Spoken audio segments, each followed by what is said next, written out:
Supreme Lord Shiva. एक परिचय। भगवान शिव हिंदू धर्म में त्रिदेवों में से एक प्रमुख देवता है। महादेव यानी देवों के देव के रूप में पूजे जाते हैं, जो उनके सर्वोच्च स्थान को दर्शाता है। शिव त्रिमूर्ति के रूप में जानी जाने वाली दिव्य त्रिमूर्ति का एक अभिन्न अंग है। यह त्रिमूर्ति सृजन, पालन और विनाश के मूलभूत ब्रह्मांडीय बलों का प्रतीक है। ब्रह्मा सृजन का प्रतिनिधित्व करते हैं, विष्णु पालन का प्रतीक है और शिव विनाश का अवतार है। विनाशक के रूप में शिव की भूमिका को दुर्भावनापूर्ण नहीं समझना चाहिए। इस संदर्भ में विनाश, परिवर्तन और बदलाव का प्रतीक है। यह एक आवश्यक शक्ति है जो नई शुरुआत का मार्ग प्रशस्त करती है। जैसे दिन के बाद रात और जीवन के बाद मृत्यु होती है, वैसे ही विनाश अस्तित्व की चक्रीय प्रकृति का एक आंतरिक हिस्सा है। इसलिए शिव केवल विध्वंसक नहीं है, वह ब्रह्मांडीय शक्ति है जो नवीकरण और पुनर्जन्म की सुविधा प्रदान करते हैं। भगवान शिव की उत्पत्ति रहस्य और किंवदंतियों में डूबी हुई है। शिव पुराण और विष्णु पुराण जैसे प्राचीन हिंदू ग्रंथ उनकी अभिव्यक्ति के विभिन्न वृत्तांत प्रस्तुत करते हैं। एक प्रमुख कथा वर्णन करती है कि ब्रह्मा के गहन ध्यान से शिव एक युवा बालक के रूप में प्रकट हुए थे। यह सृजन के कार्य से पहले भी शिव के मौलिक स्वरूप को दर्शाता है। महादेव के रूप में शिव रूप और परिभाषा की सीमाओं को पार करते हैं। वह निराकार परम और ब्रह्मांडीय ऊर्जा दोनों का अवतार हैं। उनका गहरा प्रभाव सृजन के हर पहलू में व्याप्त है, जो जन्म, मृत्यु और पुनर्जन्म के चक्र को संचालित करता है।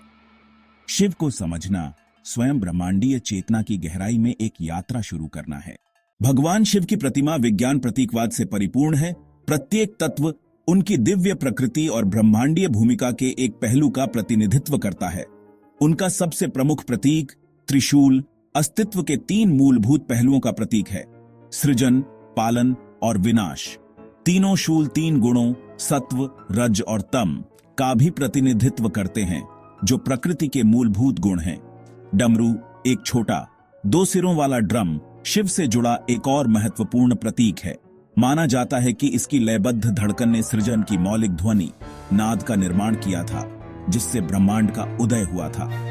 डमरू समय की चक्रीय प्रकृति, सृजन और विनाश के उतार चढ़ाव और ब्रह्मांड की लय का प्रतीक है। शिवा के माथे पर उनकी तीसरी आंख सुशोभित है, जो ज्ञान और आध्यात्मिक अंतर्दृष्टि की आंख है। किंवदंती है कि जब यह आंख खुलती है तो यह अपार शक्ति का संचार करती है, जो ब्रह्मांड को नष्ट करने में सक्षम है। तीसरा नेत्र शिव के पारलौकिक ज्ञान, भ्रम के पर्दे से परे देखने और वास्तविकता को उसके वास्तविक रूप में देखने की उनकी क्षमता का प्रतिनिधित्व करता है। भगवान शिव अपनी अनंत प्रकृति में असंख्य रूप धारण करते हैं। प्रत्येक उनके दिव्य व्यक्तित्व के एक अलग पहलू का प्रतिनिधित्व करता है। नटराज के रूप में नृत्य के देवता शिव सृजन और विनाश के ब्रह्मांडीय नृत्य का अवतार लेते हैं। उनका नृत्य केवल मनोरंजन नहीं है, यह ब्रह्मांड की स्पंदित लय है, जन्म, जीवन और मृत्यु का शाश्वत चक्र है। अर्धनारीश्वर के रूप में शिव अपनी पत्नी पार्वती के साथ विलीन हो जाते हैं। एक ऐसा अस्तित्व बन जाता है जो नर और मादा दोनों है। यह रूप सृजन में अंतर्निहित द्वैत, मर्दाना और स्त्री ऊर्जा की अविभाज्य प्रकृति का प्रतीक है। यह ब्रह्मांड के भीतर संतुलन और एकता के गहन संदेश से अवगत कराता है। जब धर्मी क्रोध से भस्म हो जाते हैं तो शिव रुद्र द रोरर का भयानक रूप धारण कर लेते हैं। रुद्र के रूप में शिव विनाश के अवतार बन जाते हैं। वह शक्ति जो अज्ञानता, बुराई और पुराने को नष्ट कर देती है, ताकि नए के लिए रास्ता बनाया जा सके। यह रूप पुरानी व्यवस्था को ध्वस्त करने और परिवर्तन का मार्ग प्रशस्त करने की शिव की शक्ति का प्रतिनिधित्व करता है। चौथा भाग, शिव की स्थायी शिक्षाएं। मिथकों और किंवदंतियों से परे भगवान शिव गहन आध्यात्मिक शिक्षाओं का प्रतीक है, जो सहस्राब्दियों से साधकों के साथ प्रतिध्वनित होती रही हैं। उनकी शिक्षाओं का केंद्र है वैराग्य, भौतिक जगत के क्षणिक सुखों और पीड़ाओं से अछूते रहने की क्षमता। शिव अपने तपस्वी रूप में इस आदर्श का उदाहरण देते हैं, दुख से मुक्ति का मार्ग दिखाते हैं। करुणा शिव की शिक्षाओं की एक और आधारशिला है। अपने भयानक पहलुओं के बावजूद शिव सभी प्राणियों के प्रति अपनी असीम करुणा के लिए जाने जाते हैं। वह दीन दुखियों की शरण स्थली हैं, कमजोरों के रक्षक हैं और सच्चे मन से उनकी शरण में आने वाले सभी लोगों पर कृपा करने वाले हैं।